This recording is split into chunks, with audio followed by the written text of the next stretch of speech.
Happy Jai Hindi Cartoon Lover Girl. If you like the video, please subscribe the channel and ring the bell icon.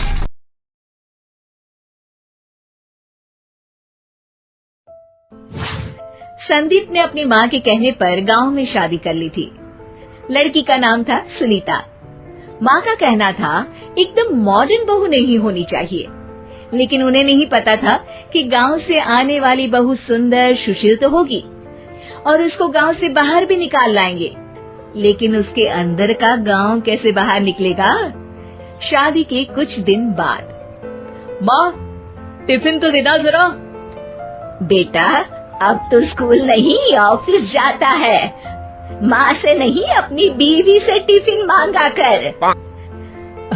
Okay माँ। Sunita, tiffin ले आओ। एक kilo tiffin, इसके अंदर पिस्ता डाल दिया है। पिस्ता? पिस्ता क्यों? सास जी ने बोला था ना कि आपको पिस्ता बहुत पसंद है। ओहो, मैंने पिस्ता नहीं पास्ता बोला था, पास्ता। पास्ता? कहीं होता है पास्ता? अरे बेटी, तू रहने दे, मैं बना दूंगी। अच्छा किया कि पाव भाजी बनाने का नहीं बोला, वरना किसी के पाव बना देती है।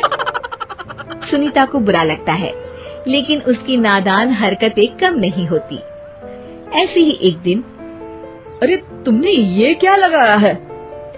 अरे आप वो फूस फूस करके लगाते हैं ना, वही। डियो? कहाँ दियो? किसको दियो? अरे वही ना जिससे खुशबू आती है। हाँ हाँ, सही पकड़े हैं। अच्छा लेकर तो आना। कौन सा डियो लगाया तुमने? अभी लेकर आते हैं जी। संदीप की बात मानकर सुनीता अंदर से खुशबू वाला फुसफुस लेकर आती है। OMG! OMG मतलब ओ माय गणेश ना। अरे OMG छोड़ो, और ये खुशबू वाला फुसफुस की बात कर रही थी तुम? हाँ, इसी की। फिर से सही पकड़े हैं। अरे देवी, लेकिन आप सही नहीं पकड़े हैं, ये डियो नहीं है। डियो नहीं है तो क्या लियो है? अरे ये रूम फ्रेशनर है, जिसको कमरे में छिड़कते हैं, खुद पर नहीं। कोई बात नहीं, माँ कहती थी आत्मा किराएदार है, शरीर एक किराए का कर्म। हम शरीर पे ये डाल लिए तो क्या फर्क पड़ जाएगा। अरे बहू, ओ बहू, मेरे लिए फल तो लिया, फिर मैं बाजार जाऊंगी। सुनीता अपनी सास के लिए फल लेकर आती है। अरे बेटा, पपीता, तरबूज और सेब फल ऐसे कैसे खा लूं? काट कर तो लिया। माँ जी, मेरे गांव में तो खेत से उठा के सीधा खा लेते हैं। अरे ये तेरा गांव नहीं है ना। अरे संदीप, तू ही कुछ समझा देना इसको बेटा। मैं कैसे समझाऊं माँ, ये तो माइक्रोवेव को भी भट्टी बोलती है। कल मैंने बोला हाय कैसी हो, तो बोलती है किसी को हाय नहीं लगानी चाहिए। अरे सुनीता, तेरा क्या होगा? अभी तो कैसे बताऊं माँ जी, अभी हम कुछ करेंगे फिर पता चलेगा क्या होगा, लड़का या लड़की। हे भगवान, कहाँ से आ गई ये? रामपुर से जी, आप ही तो लेकर आए थे मुझे। अरे मुझे माफ कर दो। पहले कोई गलती तो करिए जी, आपकी तो सारी गलती माफ कर देंगे हम। हाँ।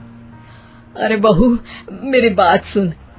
फल यानी कि फ्रूट जब भी लाए ना तो काट कर लाना, ठीक है? जी ठीक है माँ जी, फल यानी फ्रूट यानी काट के लाऊंगी। सुनीता रोज ही कोई ऐसी हरकत कर देती जिसकी वजह से उसे घर में दो बातें सुननी पड़ती। एक दिन, माँ, मेरे बॉस घर पर आने वाले हैं शाम को। उनका बर्थडे है, फैमिली साथ नहीं रहती उनके, तो यहीं पार्टी कर लेंगे। उनको अच्छा लगा तो शायद मेरा प्रमोशन भी हो जाएगा।